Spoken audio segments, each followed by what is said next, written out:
And let's turn to our next guest, Justin Urquhart Stewart, economist, and you'll know him well as the chairman of Regionally Investment Platform. A very good morning to you, Justin, and apologies for keeping you waiting. We were talking to a peer of the realm. Apologies for that. There was so much to get into.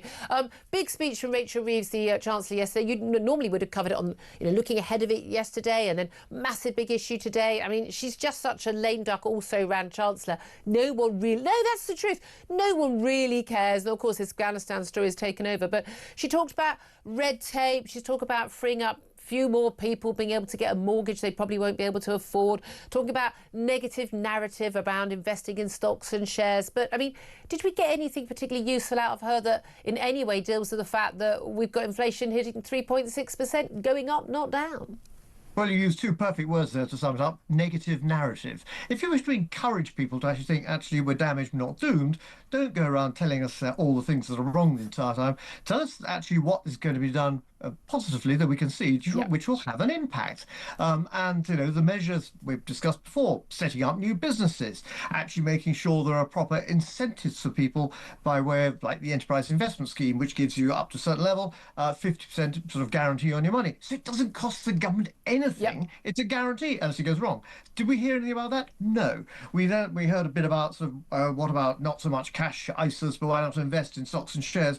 Well, that's quite dangerous. I think it's very good. People should have long-term investment, but most people probably think share was someone who's married to Sonny. The actual understanding. No, but also things. And I know people who've been working in the city, and they're very sort of free and easy with their money. And I'll say, oh, would you advise me? But bearing in mind, I got up at 4:20 every day for 5.5 years to get my money. You just you basically gambled on the stock market with a few things. I want that money to still be there, and I would rather it didn't make much money than I lose any of it. Most people are very risk averse.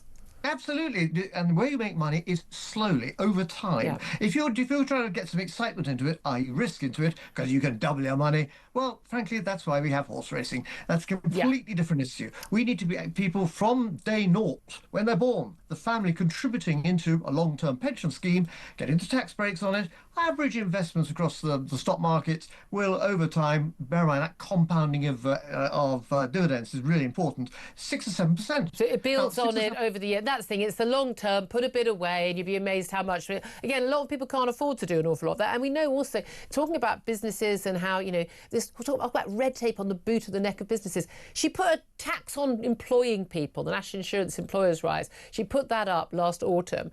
The expectation that may still go up. The new employment rights bill, basically massive burdens on employers. Basically, if someone just has a sniffle or looks at someone the wrong way, basically they're entitled to full pay and a full payoff. I mean, from day one, most employers, we're going the way of France, where basically no one wants to employ anybody because they assume basically the same rights as the person running the company on day one. I mean, she can't talk about red tape being the problem when A, they wanted to stay in the EU where a lot of that red tape comes from, and B, she's just imposed more difficulties on people. Well, actually, what you've done here, and you're seeing now coming through in those inflation figures, and you mentioned it quite rightly just now in terms of the employment tax. That's what it is. Employment tax comes through, and yes, that's pushed up some overall prices, which is reflected in yesterday's inflation figures. She won't have worked that out, though, after all those years as an economist. No, but that's the thing.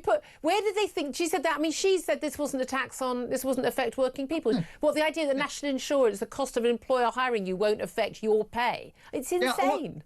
Well, and the other issue with that, linking it to pay, is actually we increased the minimum wage. No, you didn't. You don't pay the minimum wage. Yeah. Business pays the minimum wage. Yeah. And so actually be in a position where actually, again, give people long-term incentives, businesses to have people employed, make sure they're having their right pension schemes, understanding what's going on. Again, that's creative, that's positive. Yeah. Not encouraging people, as they'll say, like the old British adverts, go and tell Sid to go and buy shares. Those adverts. It was so nauseating. And of course, bear in mind in those days, still say you can't advertise investments in stocks and shares in terms of actually new issues and things like that. But the government can. And they had an entire campaign of privatisations, and some of which worked very well. Others, well, the main reason I think most of them actually did fail is lack of regulation. The regulations didn't have any teeth. They had a set of... And she's saying we need to deregulate. Well, we saw what happened there. We had the housing crisis. Anyway, the main thing is we need to know that the Mansion House speech from Rachel Reeves moves the markets less than her bursting into tears at PMQs. And that tells you everything about this Chancellor. Justin Urquhart Stewart. It was short, but it was sweet, just like those beautiful, beautiful red braces. Economist and the chairman of the Regionally Investment Platform. Thank you very much indeed.